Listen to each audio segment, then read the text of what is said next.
Yesterday morning we had a young man on the program here whose father I had interviewed, and before his father I had interviewed his grandfather. So this is a gentleman that I would like you to meet now, Rod Latham, whose father I have known for many, many years. Reg Latham, right? Everybody in town knew him. And Rod is interested in something that I think is most unique. In all of the years that I've been doing this kind of work, I have been aware of small theater groups, neighborhood theater groups, amateur theater groups, whatever you want to call them. But Rod has come up with a totally unique theater group here in the Santa Barbara area, and I mistitled it at the beginning of the program. It was called the Theater for the Handicapped. Right, right. We, for the past 4 years, have been known as Santa Barbara Theater of the Handicapped, and just as of August, we changed our name to Access Theater. See what you guys do? You break my pace. I just get accustomed to something and you come into the change. Why did you change it? Well, having the word handicapped in your title seemed to be an actual handicap for the organization. We're an accessible community theater, thus the name Access, or the word Access.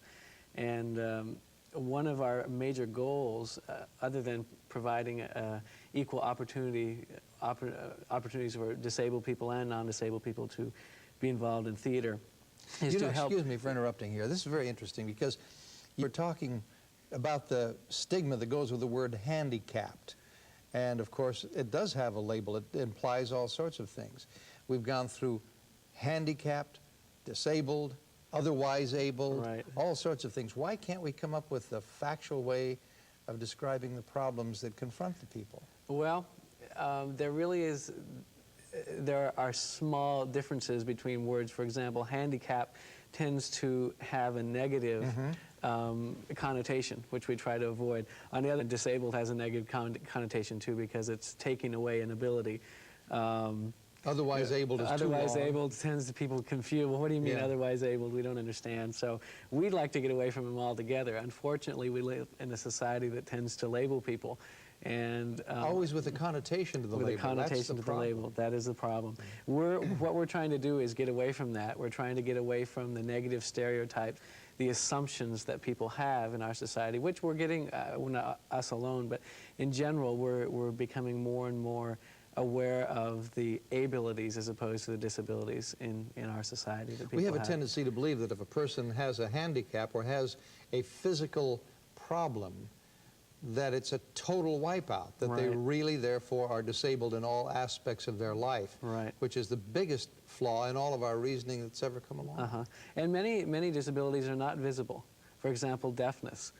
We have many deaf and hearing impaired actors that have worked with us and working with us now, and we use interpreters, but unless you saw them using their own language, American Sign Language, you wouldn't know that there was anything quote-unquote wrong with them or different about them. In fact, they really don't consider there's anything wrong with them. They simply use a different language. Was there any, in starting the theater, the Access Theater, was there any idea that there was more, let me see if I can rephrase that. Was there a remedial purpose, or was it just to give them the ability to do theatrical work? It started through the recreation department, and we mainly had developmentally disabled individuals involved in 79 and 80. It's now evolved into more of a community theater where people come to us. We have open auditions. And our main purpose is really to provide an accessible theater. We're not a therapeutic theater. Satisfaction of the creative urge. Exactly. The desire, that hand that's in all of us to let it come out. Right. Very great idea. We'll be back with Rod Latham in just a moment to talk about the Access Theater.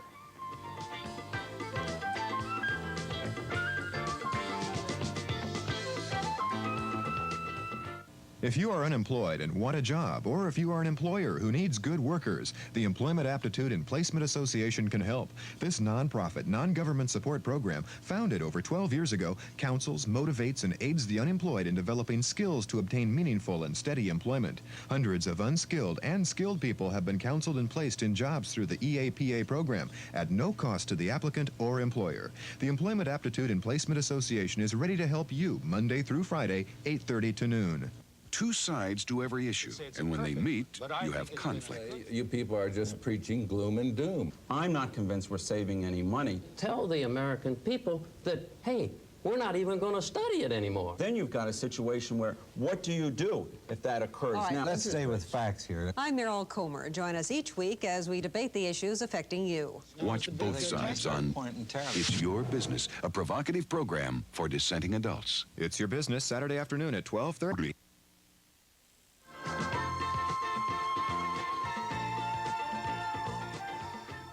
We were sitting here talking about handicapped people and the tendency that we all have to think that when they have a slight handicap, a physiological problem, that they're totally handicapped. And I mentioned Ethel Barrymore, who did some magnificent things from a wheelchair. And Rod just looked at me and said, Itzhak Perlman, the greatest guy who came on this program. And you get so wrapped up in the man's intellect and his ability and his musical skill that you even forget. You don't even think about it. And that's the aim, I'm sure, of Access Theater. Exactly, exactly. What kind of material do you use? Well, we are into our 8th production now, original production. All of our shows are original. The show we're doing now is called Stage Struck. We opened Stage Struck last May at the Libero, and it's a full-scale musical with a 17-piece orchestra and a cast of about 30. And we're bringing Stage Struck back because it was such a success. In fact, we sold out all our houses and turned a lot of people away. So we've rewritten it. We've added 5 new musical numbers, which brings it up to about 20 musical numbers now, and have a partially new cast, a lot of old faces back. And we open the 17th of March at the Libero and run 17th, 18th, and 19th. Tickets on sale now? Tickets are on sale now at the Libero. And then we're touring at the box office, and we're touring to Palm Springs in April. What a with great this show. idea. So we're spreading out. We toured a show called Finger Talk during November and December of '82 to a lot of schools and community centers and theaters in the South Coast area. So we're starting to stretch out and reach more people on the South Coast. I hate to say it, but you've gotten your act together and you're taking it on the road, right? That's right. It must be a rewarding experience for you to see this come to fruition to the point where other people in other areas are recognizing what is it Access Theater or Theater Access? Access Theater. Access Theater is doing. Right. What kind of handicaps, and this is kind of a hard question to ask, what kind of handicaps do the people in your productions have? Stage Struck features a cast of physically disabled and deaf and non-disabled performers. When I say physically disabled, we have 3 people in wheelchairs, a person who is a quadriplegic, who has basically not a lot of use of all of their 4 limbs. Kathy Spang, who is a paraplegic who has use of her arms. Very athletic gal. In fact, she's in the Blister Bowl wheelchair games and all. We have a number of hearing impaired and deaf individuals. And one young man who was in a wheelchair last year who's now walking this year because of a prosthesis, a new leg he has. So 30 seconds time. When is it going to be? March 17th, we open the Libero Theater, 8 o'clock, Stage Struck. Tickets on sale now at the box office. And when are you taking it on the road? In April 15th and 16th, we'll be in Palm Hopefully Springs. we have you back before you go on the road Great. and talk about it, all right? It's good to be here. Rod Latham from the Access Theater, formerly known as the Theater of the Handicapped. Marvelous idea here in Santa Barbara. Hope you have one in your community. We'll see you tomorrow. Bye-bye.